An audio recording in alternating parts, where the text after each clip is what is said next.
the best fits, not the best clothing. We've already established that Abdul Carter's dad wins the night with the awesome Adidas chain, and there is no room for any other pick.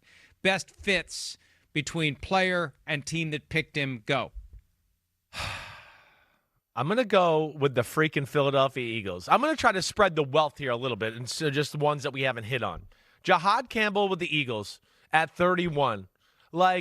See, this is what happens when you build the perfect team and you don't have to do anything drastic, or you can just go, wait, we have enough players and people to make an aggressive move, or we can sit here because we have enough players and go, we can just kind of let things go where they may, and we're going to end up with a good player.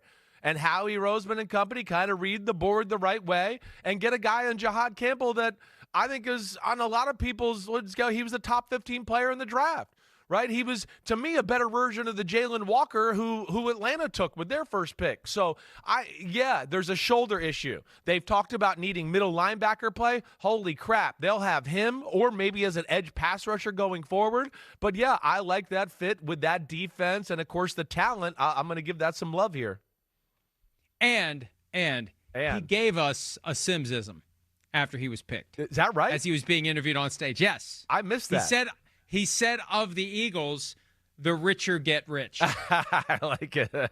Well, he's from New Jersey. Which exactly sounds like something you would say. He's from New Jersey like me, Jihaad Campbell, right? So this is also cool in that he's not too far from where he grew up, and happy for him that he got in the first round because he dealt with an injury, a shoulder injury, and that's the only reason he wasn't picked in the top 20. This one for me, and in hindsight, I'm disappointed I didn't see it coming. Yeah. And I didn't see how perfect it was going to be. And I was actually wondering, who are the Chargers going to take? Omarion Hampton's on the board. We know how Jim Harbaugh feels about running backs. Last year, Gus Edwards and J.K. Dobbins grabbed by the Chargers in free agency. This year they had Najee Harris. That's it. And Hampton and everything you've said about him, the way he runs, the way he plays, this is a perfect fit for what the Chargers are trying to do and what Harbaugh wants. He wants a pounder, and he's got a pounder. And if I'm Najee Harris, and there's some incentives in his contract, I may not have the opportunities to earn all these. No, he's not. He's not. And they gave Najee Harris, what, $4 or $5 million, right? I mean, so with a few more million on top of it. Exactly. But this guy's, I think, special. I didn't think he'd be here for them to take, really. But makes sense. Again, they need offensive weapon. He, to me, was the best weapon available right there, and he fits the way you want to play, and they got a good offensive line in front of it. I'm with you there, Mike. That was a great pick by them. I really did like that. All right, I'm going to give some of the end of the draft love here. My next one, because I've been yelling about this forever with the Buffalo Bills, they finally did it. They got a corner that can play man-to-man.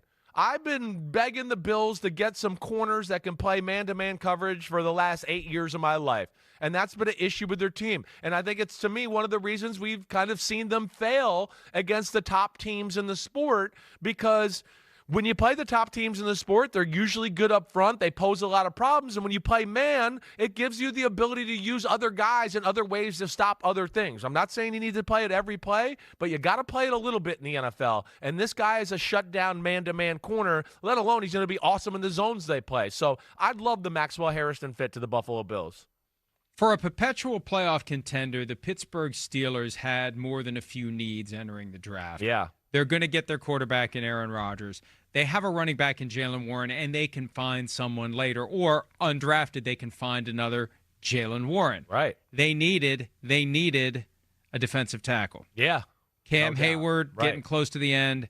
Derek Harmon. In hindsight, again, it's one of those that I guess we shouldn't have been surprised, because that is a need. And this is a team that is still built on defense. And they're going to have a future not too far from now without Cam Hayward. That's right. They need to work on the interior of the defensive line. And we know they know how to go out and find and coach up defensive linemen. So that just seems like a perfect fit between player and team. Agreed. He can do it all. He's like Cam Hayward. He can shoot gaps and create chaos, or he can just hold people up and be like, oh, I'm not going anywhere. Get off me. Now I'm going to make the tackle. So he's perfect for what Pittsburgh wants. Yeah, not shocked. That is another one that, again, I had him in my mock draft. I know a million people did because you kind of saw that come and he'd fit their culture. You're right. Great pick by them. They need somebody for the future and a difference maker altogether. They're the picks so far. The best fits from round one. Chris, give me one more. It's hard. There's so many damn good best fits, and that's what's hard about this draft. I mean, damn, I love Colston Loveland to the Bears and Tyler Warren to the Colts. T-Mac, right? Tetairoa McMillan to the Carolina Panthers. That was a great fit. I understand that one too. But I'm going to go to that team that picked last, and the Kansas City Chiefs. The Kansas City Chiefs, we know offensive line is an issue. Josh Simmons, by all due accounts, is the most talented tackle in the draft. He had a knee problem. He got hurt in the year last year. He had the patella tendon.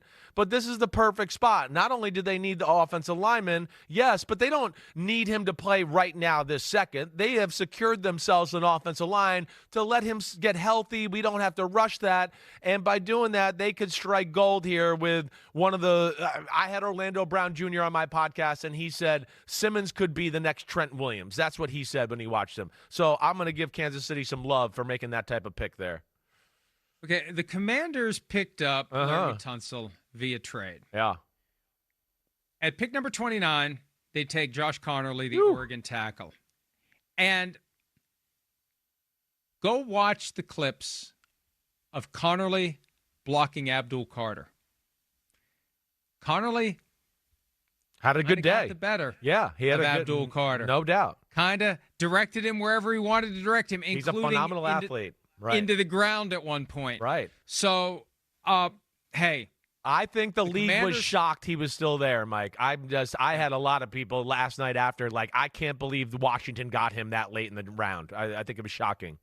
And they've made it a priority to protect their quarterback, Jaden Daniels. I mean, when I watch these, and I'm looking at one now where Connerly just puts Carter into the dirt.